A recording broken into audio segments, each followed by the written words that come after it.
Hello friends, welcome to Telugu audio story.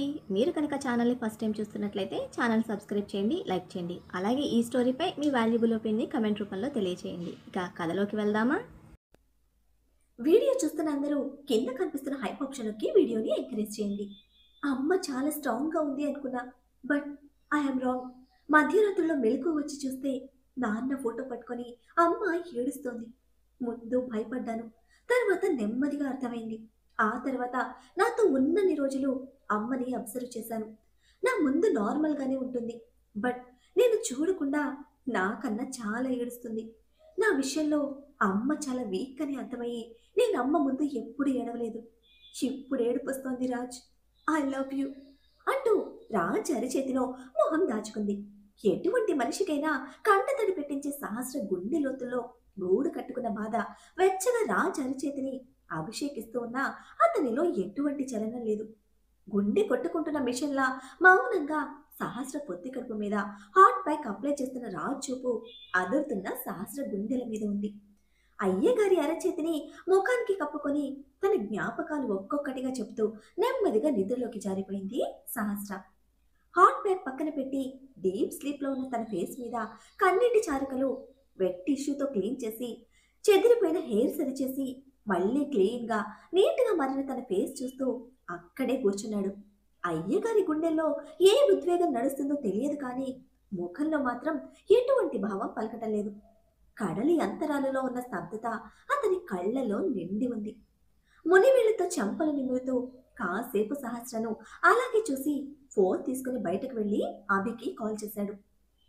సహస్రకి ఎలా ఉంది అని అడిగితే చిన్న స్మైల్ రాజ్ పెదవుల మీద. అప్పుడే మోసేసిందా అంటూ ఇరిటేషన్ చూపిస్తూ ఉంటే, నా సిస్టర్ గురించి తెలుసుకోవడం నాకు అవసరం. డైరెక్ట్గా వచ్చి డిస్టర్బ్ చేయలేదు, సంతోషించు అని సీరియస్ అయ్యాడు అభి. మామా చెల్లి అంటూ లొల్లి పెట్టడం ఆపకపోతే డైరెక్ట్గా నేనే మీ ఇంటికి వస్తా అంటూ వార్నింగ్ ఇచ్చాడు బలుపు బాబు. ఏడ్చావులే అని విసుక్కున్న అభి, ఎవరి కోసం కాల్ చేశావు అని స్ట్రైట్గా పాయింట్కి రావడంతో, ముఖేష్ని బయటకు వదిలే అని చెప్పాడు రాజ్. చిన్నపాటి షాక్తో అప్పుడేనా అని అడుగుతున్న అభి గొంతులో డిసప్పాయింట్మెంట్. ఇప్పుడేగా మొదలు పెట్టాను, చిన్న బ్రేక్ అని నవ్వుతూ ఉంటే వలుపు బాబు కన్నింగ్ లోతు లెక్కలేస్తున్నాడు అభి. పచ్చడైపోయి ఉంటుంది, బ్యాండేజ్ వేసుకొని ఊపిరి తీసుకొనివ్వు అని కాల్ కట్ చేయడమే తన వాళ్ళకి ఇన్ఫర్మేషన్ పాస్ చేశాడు అభి. అర్ధరాత్రి వచ్చిన ఫోన్ కాల్ కి నెత్తి నోరు కొట్టుకుంటూ ఏడుపులతో హాస్పిటల్ కి పరిగెత్తింది యామిని. ఆవిడ కంగారికి ఏడుపులకి, ఏమైంది మేడం, ఫోన్ చేసింది ఎవరు అంటూ అప్పటికి 72సారి అడిగాడు మంగళం. నోరు మూసుకొని కాసేపు ఉండలేవా చెత్తెదవా, నా కొడుకు ఎక్కడున్నాడో తెలుసుకోవడం చేత కాలేదు కానీ నా వెంటపడి ఆరని అడుగుతున్నావా? అసలు నీ వల్లేరా ఇదంతా? నీ బుద్ధి సరిగ్గా పనిచేస్తుంటే ఈరోజు నాకు ఏడుపులుండేవి కాదు అంటూ తన కండబలం అంతా మంగళం ఒంటి మీద చూపించి డాక్టర్ పిలవడంతో లోపలికి వెళ్ళింది యామిని. అయ్య బాబోయ్, అడిగినందుకే ఒళ్ళు హోనం చేసిందంటే ఈవిడి గారికి గట్టిగా ఏదో తగిలింది. ఖచ్చితంగా ఇది రాజుగారి పనే అయి ఉంటుంది అని క్రెడిట్ మొత్తం మన బల్బు బాయ్ అకౌంట్ లో వేస్తూ లోపల నుంచి ఏ సౌండ్ రాకపోయేసరికి, ఏం జరిగిందబ్బా అని తన ఊహలకు సాన పెడుతున్నాడు మంగళం. కాసేపటికి బయటకు వచ్చిన సిస్టర్, మేడం పడిపోయారు, రూమ్ కి షిఫ్ట్ చేస్తున్నాము, అమౌంట్ పే చేయండి అని చెప్పడంతో, ఉంటారా పోతారా అని వెలిగిపోతున్న మొహంతో అడిగిన మంగళాన్ని పైనుంచి కిందకి చిరాగ్గా చూస్తూ, ఫస్ట్ వెళ్ళి డబ్బులు కట్టండి సార్, టెస్ట్ చేసి డాక్టర్ చెప్తారు అని రొటీన్ ఆన్సర్ ఇచ్చి లోపలికి వెళ్ళింది నర్స్.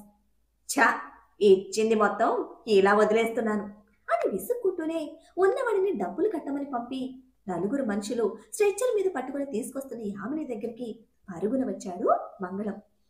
కళ్ళు తెరిచి ఉన్న కోమలో పడున్నట్టున్న యామిని సిచ్యువేషన్ కి ఇంతకు ముందు డబ్బులు కట్టమని చెప్పిన సిస్టర్ భుజంగోకి మ్యాటర్ ఏంటి అని అడిగితే, వాళ్ళ అబ్బాయిని చాలా దారుణంగా రేప్ చేశారు, ఆయన కండిషన్ చూసి తట్టుకోలేక పడిపోయారు అని ఫీల్ అవుతూ సిస్టర్ చెప్పిన నిజానికి మంగళ స్టాట్యూలా మారిపోతే పన్నులా వాచిపోయిన బాడీ పార్ట్స్ తో బెడ్ మీద గుర్తుపట్టలేని విధంగా ఉన్నాడు ముఖేష్. దొండకాయలా ముందుకు తోసుకొచ్చిన పెదవులు, పూరిలో ఉబ్బిపోయిన బుగ్గలు, ముఖం షేప్ కనపడటలేదు. ఎక్కడికక్కడ నలిగిపోయిన పార్ట్స్ కి సపరేట్ గా కట్టిన బ్యాండేజ్లతో ఏడవడానికి కూడా ఓపిక లేని ముఖేష్ కండిషన్ కి తన్నుకుంటూ వస్తున్న నవ్వుని గట్టిగా కంట్రోల్ చేస్తూ బయటకు పరిగెత్తుకు వచ్చిన మంగళం పొట్ట పట్టుకొని నవ్వుతూ ఉంటే బ్యాచ్ మొత్తం వింతగా చూస్తున్నారు. ఏమైంది సార్ అని అడిగిన వాళ్ళకి, చెయ్యి విరిగిందంటే చావమని తిట్టిన మన మేడంకి ఇప్పుడు ఆ తల తిక్కలోటి టచ్ చేస్తే ఎలా ఉంటుందో తెలిసొచ్చింది. ఇప్పుడే ఏముంది, ఇక ముందు ముందు చాలా ఉంటుంది. ఆఫ్టర్ లాంగ్ టైం కడుపుబ్బ నవ్వుతున్నారా, డిస్టర్బ్ చేయొద్దు అంటూ కుర్చీలో కూలబడి నవ్వుతున్న మంగళ హ్యాపీనెస్ కి ఒక్కొక్కరుగా లోపలికి వెళ్లి ముఖేష్ ని చూసి వచ్చి వాడి పక్కనే సెటిల్ అయ్యారు. నెక్స్ట్ డే మార్నింగ్ సహస్ర ప్రతి చిన్న అవసరాన్ని దగ్గరుండి చూసుకుంటున్నాడు రాజ్. సర్వీస్ చేసే అలవాటు మా ఇంట వంట లేదు అని స్టార్టింగ్ లో చెప్పిన బల్పు బాబు ఇప్పుడు తనని పసిపాపలా ట్రీట్ చేస్తూ ఉంటే మళ్ళీ అమ్మ ఒడిలో సేద తీరుతున్న ఫీలింగ్ సహస్రది. ఇది ఎవ్రీ మంత్ రిపీట్ అవుతుంది రాజ్ అని వాష్రూమ్ కోసం కూడా ఎత్తుకున్న అయ్యగారి కళ్ళలోకి చూస్తూ చెప్తే, నెక్స్ట్ మంత్ ఇదే మూడు రిపీట్ అవుతుందో లేదో తెలియదు. Right now feel like a princess అంటూ కిందకి దింపి కంప్లీట్ అవ్వగానే పిలువు అని బయటకు వెళ్తూ ఉంటే, నీకు చిరాగ్గా లేదా అని చిన్న గొంతుతో అడిగిన తన ప్రశ్నకి తిరిగి చూసేసరికి తల దించేసింది సహస్ర.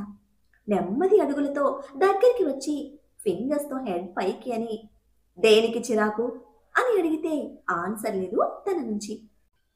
ప్రతి నెల పెయిన్ తీసుకునే మీకు లేని చిరాకు మాకెందుకు, చిరాకు అని చెప్పి ఈ నొప్పి మాకెందుకని మీ లేడీస్ అనుకుంటే సృష్టికి పుట్టకుండదు. ఎవ్రీ నైట్ ఎంజాయ్ చేసే బాడీ పార్ట్స్ లో నెలకి 3 రోజులు నేచర్ చేంజెస్. అక్కడే మా పుట్టుక, అక్కడే మా సుఖం. ఈ నిజాన్ని అర్థం చేసుకుంటే నీ అంత అందంగా ఉంటుంది అని స్మూదీ వాయిస్ తో చెప్తూ ఉంటే తన్మయత్వంతో చూస్తోంది సహస్ర.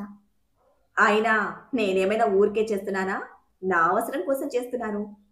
మోసుకు రావడమే కాదు, నీకు ఇరిటేషన్ లేదంటే చెప్పు, మొత్తం చేస్తా, ఇంక్లూడింగ్ శానిటరీ ప్యాడ్ అని అంటుంటే టక్కున అయ్యగారి లిప్స్ ని వేళ్లతో లాక్ చేసి, అనవసరంగా అడిగాను, ఇచ్చిన స్పీచ్లు చాలు, పో బయటికి అంది మొహం అదోలా పెట్టి.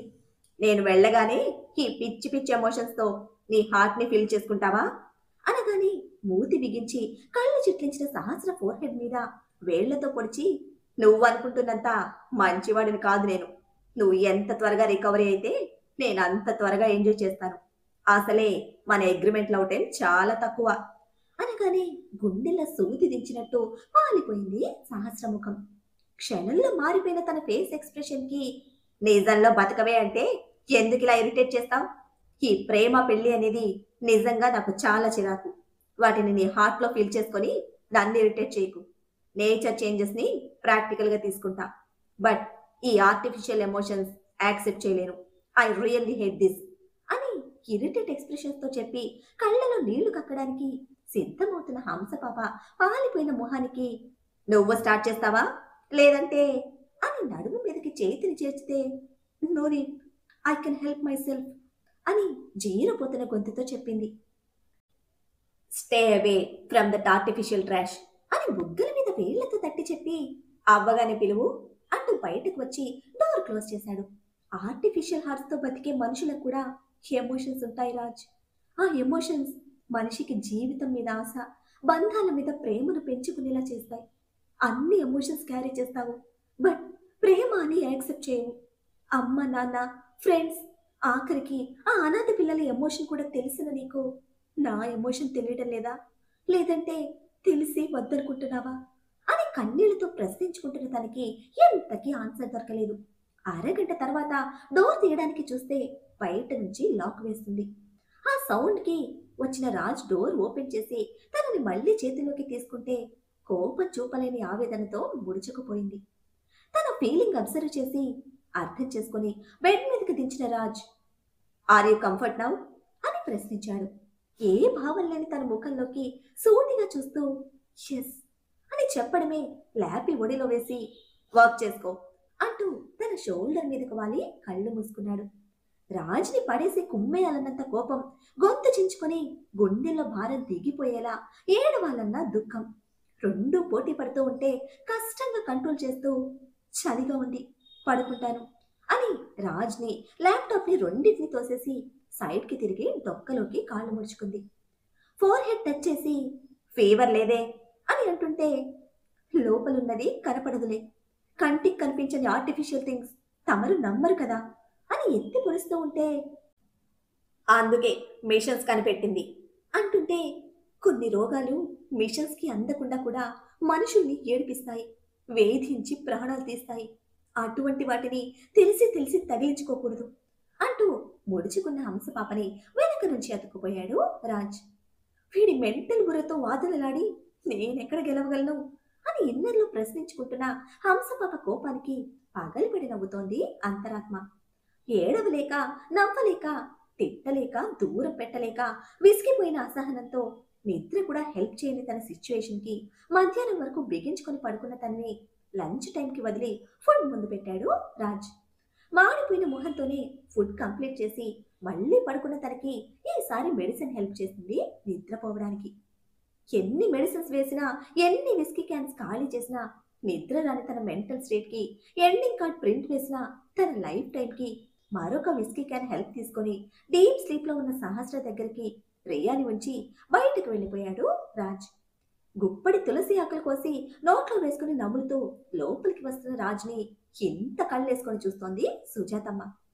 చూసేశావా అని తులసి రసం గుడక వేస్తూ అడిగితే రోజు తాగుతావా చిన్నబాబు అని అత్యంత ఆశ్చర్యంతో ప్రశ్నించింది. అమ్మ దగ్గర లీక్ చేస్తే గుడ్లు పొడి చేస్తా అని వార్నింగ్ ఇచ్చి లోపలికి వెళ్తూ అమ్మ తిందా అని అడిగితే అయ్యగారిచ్చిన వార్నింగ్కి వెన్న మీద చర్చుకొని నీ కోసం చూస్తున్నారు చిన్నబాబు అని చెప్పి మా చిన్నబాబు చాలా పెద్దోడైపోయాడు, ఇక మీదట జాగ్రత్తగా ఉండాలి అంటూ కంగారుగా లోపలికి పరిగెత్తింది సుజాతమ్మ. నెక్స్ట్ డే రాజ్ ఇంటికి వస్తున్నాను అని చెప్పడంతో అది ఎందుకో తెలిసిన అభి డాక్యుమెంట్స్ అన్ని ప్రిపేర్ చేసుకుంటున్నాడు. ముందు రోజులా నిద్రపోకుండా నార్మల్గానే ఉన్న తన సిచ్యువేషన్కి ల్యాప్టాప్ తీసుకుంది సహస్ర. వర్క్లో పడిన తనకి బయటకు వెళ్తున్నా అని చెప్పాడు కానీ ఎక్కడికి అని చెప్పలేదు, సహస్ర కూడా అడగలేదు. బయటకు వచ్చి సుజాతమ్మకి ఫోన్ చేసి అభి ఇంటికి క్యారేజ్ పంపమని చెప్పడంతో బల్బు బాబు అక్కడికి వెళ్ళేసరికి క్యారేజ్ ప్రిపేర్ చేసి పంపారు మానస. ఎందుకురా ఆంటీని ఇబ్బంది పెడతావు అని అభి పాయింట్ చేస్తే ఏదో ఒక కలరింగ్ ఇవ్వాలి కదా మామా అని ఆ టాపిక్ కట్ చేసి కలిసి లంచ్ ఫినిష్ చేశాక ముఖేష్ డాక్యుమెంట్స్ ముందేసుకున్నారు ఇద్దరు. ఏంటి నీ ప్లాన్ అని అభి అడిగితే ఇప్పటి వరకు ఏది అనుకోలేదు మామా, రైట్ నౌ వాడి కండిషన్ ఏంటి అని కూల్గా అడిగిన బాబుకి ముఖేష్ కండిషన్ క్లియర్గా చెప్పాడు అభి. అబ్బా మరీ దారుణం, వేచి చూసిన ఉదయం ఎదురొచ్చినట్టు ఫుల్గా ఎంజాయ్ చేశారా అని నవ్వుతూ ఉంటే వాడు చేసిన దానికి చాలా తక్కువ, సిస్టర్ చెప్పింది వింటే వాడిని చంపాలన్నంత కోపం వచ్చింది నాకు, బట్ నీకోసమే పాప్కార్న్లా వాడిని పంచుకోమని వదిలేశాను. ఎంత ఫోర్స్ చేసుంటే సహస్ర వాడిని చంపి తప్పించుకొని బయటపడి ఉంటుంది, ఇప్పటికీ ఆ పెయిన్ తీసుకుంటోంది తను. ఇటువంటి బాస్టర్డ్స్ని కీలు కీలు పగలు తీసుకొట్టాలి, ఆడపిల్ల కనిపిస్తే చాలు మగతనం పొడుచుకొస్తుంది అని ఫుల్గా ఫైర్ అవుతున్నా ఆమెని గట్టిగా హక్ చేసుకున్నాడు రాజ్. నా పని అయిపోగానే వదిలేస్తా మామా, సహస్ర కన్ఫర్మేషన్ తీసుకొని పండగ చేసుకో అన్నాడు సీరియస్ కమిట్మెంట్తో. చేసింది నేనని వాడికి తెలిసింది అని ఎమోషన్ తగ్గించుకుంటూ చిన్న స్మైల్తో చెప్పాడు అభి. అయితే పీకేదేముంది, వాడి బూతు బుర్రకి ఇదంతా సహస్ర కోసం అని తెలియడానికి ఎక్కువ టైం పట్టదు. కూర్చునే స్టేజ్కి రాగానే మీటింగ్ అరేంజ్ చేసి వాడి ప్లేస్ ఫిక్స్ చేయి అని కన్ఫర్మ్ చేసి అప్పటికప్పుడు చతుర్వేది కాటన్స్ మెయిన్ పర్సన్స్తో డైరెక్ట్గా మాట్లాడాడు రాజ్. కొంచెం గట్టిగా కదిలితే ఏ పాయింట్ డ్యామేజ్ అవుతుందో తెలియని కొడుకు పొజిషన్కి నెమ్మది నెమ్మదిగా తాగు నాన్న అని జాగ్రత్తగా సూపడుతోంది యామిని. గాజు బొమ్మలా ట్రీట్ చేస్తున్న తల్లి జాగ్రత్తలకి పళ్ళు నూరుతున్న ముఖేష్కి అంతకు మించి మరో ఆప్షన్ లేదు. అమ్మా ఇంకా నువ్వు వెళ్ళు, నేను చూసుకుంటా అని అతి కష్టంగా పట్టి చెప్తున్నా కొడుకు మాడు మీద ఒక్కటి పీకి ఏంట్రా నువ్వు చూసుకునేది, ఈ టైంలో ఎలా ఉండాలో నీకేం తెలీదు, అమ్మ నేను, నా దగ్గర సిగ్గుపడకు, మందుల మీద అంతా బాగానే ఉన్నట్టు అనిపిస్తుంది కానీ చాలా జాగ్రత్తగా ఉండాలి, కొంచెం ఆవేశపడినా పగిలిన బుడగల క్షణంలో అంతా తారుమారైపోతుంది, ముళ్ళ మీద అరిటాకులా నీ ఒంటి మీద ఇన్ని తూట్లు పెట్టినా ఆ సహస్ర మాత్రం సంతోషంగా వాడితో సిగ్గు లేకుండా తిరిగేస్తోంది. నీ పరిస్థితి చిరిగిన విస్తర్లా మార్చిన ఆ సహస్ర మట్టి కొట్టుకుపోతుంది. నా ఉసురు తగిలి పురుగులు పట్టిపోతుంది. అందరూ దాన్ని చెయ్యని ఉమ్మే రోజు వస్తుంది. ఆ రోజు నడి రోడ్డు మీద నిలబెట్టి కడిగేస్తా. నీ ఒంటి మీద ఎన్ని చేతులు పడ్డాయో అన్నిసార్లు దాని మొహం మీద చెప్పుతో కొడతా అని కడుపు మంటతో ముఖేష్ పరిస్థితిని పోల్చి తిడుతున్న యామిని కష్టం కూడా నవ్వు తెప్పిస్తోంది మంగళానికి. ఆపుకుంటున్న వాడి నవ్వుకి ఒంటిలోని తూట్లన్నీ సోకురాయిల కుమ్ములాట గుర్తు చేస్తూ ఉంటే, అమ్మా తిట్టకే అని నిజాలను భరించలేక మొత్తుకుంటున్నాడు ముఖేష్. ఆ పాపిష్టి దాన్ని తిడుతుంటే నువ్వెందుకురా బాధపడతావు? నువ్వు దాన్ని తిట్టడం లేదు, నా మీద జరిగిన బలాత్కారాన్ని గుర్తు చేస్తున్నావు అని ఏడుపు మొహంతో కుళ్ళిపోతున్నాడు ముఖేష్. నా బిడ్డకి ఎంత కష్టం వచ్చింది, నిన్ను ఎంతగా బాధ పెట్టినది అస్సలు సంతోషంగా ఉండదు, నాశనమైపోతుంది, సర్వనాశనమైపోతుంది అని యామిని కడుపు మంటతో పెడుతున్న శాపనార్థాలు, నొప్పులతో అల్లాడిపోతున్న ముఖేష్ కష్టాలు రికార్డ్ చేసిన వీడియో చూసి మంగళానికి కాల్ చేశారు యోగేందర్. బయటకు వచ్చి ఫోన్ ఆన్సర్ చేసి, నేను ముందు చెప్తే నమ్మలేదు సార్, మీరు పంపించిన ప్రూఫ్ చూసాకే వాళ్ళకి నమ్మకం కుదిరింది. చూశారుగా మా మేడం ఎంతలా తిడుతున్నారో. అయినా మీరు గ్రేట్ సార్, మిమ్మల్ని ఇన్సల్ట్ చేసినా మా సార్కి హెల్ప్ చేశారు అని వంకరగా పాయింట్ చేశాడు మంగళం. ఈ వంకర బుద్ధికే ఒకసారి ప్రాణం మీదకి తెచ్చుకున్నాం, ఈసారేకంగా పైకి పోతాం అని యోగేంద్ర సీరియస్ గా హెచ్చరించడంతో భయపడుతూ వెంటనే సారీ చెప్పాడు మంగళం.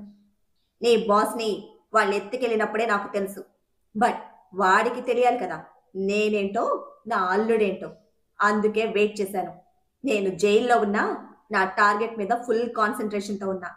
ఆ లూజ్ బ్రెయిన్కి అర్థమైతే అమ్మ కొడుకులిద్దరూ సహస్రను టచ్ చేయరు.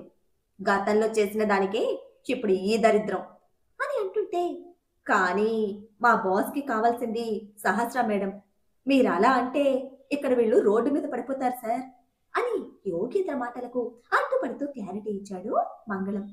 రాజ్ ఉన్నంత వరకు సహస్రను టచ్ చేయడం ఇంపాసిబుల్. వాడికి ఏ మాత్రం తెలివున్నా డైరెక్ట్ గా రాజ్ని టార్గెట్ చేయమను, అందుకు నేను హెల్ప్ చేస్తాను. రాజ్ ఉండగా సహస్ర జోలికి వెళ్తే చావు తప్పదు.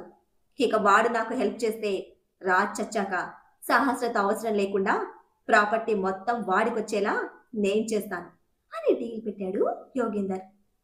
నేను మాట్లాడి చెప్తాను సార్ అని మంగళం కాల్ కట్ చేయడంతో కటకటాలకు రెండో వైపున కానిస్టేబుల్ కి ఫోన్ రిటర్న్ చేసిన యోగేందర్, మెసేజ్ వచ్చినప్పుడు ఫోన్ తీసుకురా అని ఆర్డర్ వేసి వెళ్ళి అల్లుడు తన కోసం సెట్ చేయించిన టీవీ ఆన్ చేసుకున్నారు. వరుసగా వదలకుండా అన్ని సపర్యలు చేస్తున్న బల్బు పప్పు మీద మరింత ఎఫెక్షన్ పెంచుకుంది సహస్ర. అయ్యగారి సహచర్యంలో ఫాస్ట్ గా నార్మల్ అయిన హంసపాప హార్ట్ ఫీలింగ్స్ ప్రతి నిమిషం కట్ చేస్తూ తనదైన యాటిట్యూడ్ తో పిచ్చెక్కిస్తూనే 3 days దాటేశాడు రాజ్. గుండెల వరకు టవల్తో వాష్రూమ్ నుండి బయటకు వచ్చిన హంసపాప మెరుస్తున్న చర్మానికి నాలిక మడత పెట్టి కన్ను కొట్టి దగ్గరికి రమ్మని ఫింగర్స్ తోనే పిలిస్తే బెడ్ మీద అడ్డంగా పడుకొని పిలుస్తున్న అయ్యగారి యాటిట్యూడ్ కి కుదరదు అని కళ్ళతోనే నవ్వుతూ చెప్పి వార్డ్రోబ్ దగ్గరికి వెళ్ళింది. మోకాలి అంచుల వరకు ఉన్న టవల్తో నెమ్మదిగా పడుతున్న అడుగులు హంసపాప వయ్యారని పట్టి చూపిస్తూ ఉంటే 10 రోజుల నుంచి పస్తుంచి బాగా ఊరిస్తుంది అని పళ్ళు నూరుతూ బెడ్ మీద నుంచి జంప్ చేసిన రాజ్ ఒక్కడుగులో హంసపాపని వెనక నుంచి బలంగా చుట్టేశాడు. మరి ఎన్ని రోజుల ఆకలిని తీర్చుకోవడానికి రాజ్ సరసాల సరిగమలు వయ్యారాల వీణ లాంటి హంసపాప దేహం మీద పలికిస్తాడా? ఇదంతా రాజ్ చేశాడని తెలుసుకున్న ముఖేష్ నెక్స్ట్ స్టెప్ ఏమిటి? యోగేంద్ర ఇచ్చిన డీల్ ని యాక్సెప్ట్ చేస్తాడా? మామ ఎత్తు పారేలోపు దానికి పై ఎత్తు వేస్తాడా మన బల్పు బాబు? రాజ్ లైఫ్ లో సహస్ర ఎవరు అని మానస జయదేవ్ గారు తెలుసుకోగలుగుతారా? ప్రీతి లైఫ్ ఏ విధంగా సెటిల్ చేయనున్నాడు? ఏం జరుగుతుందో తెలియాలంటే నెక్స్ట్ ఎపిసోడ్ ని ఫాలో చేయండి. అలానే ఈ ఎపిసోడ్ ని లైక్ చేయడం మాత్రం మర్చిపోకండి. Bye friends.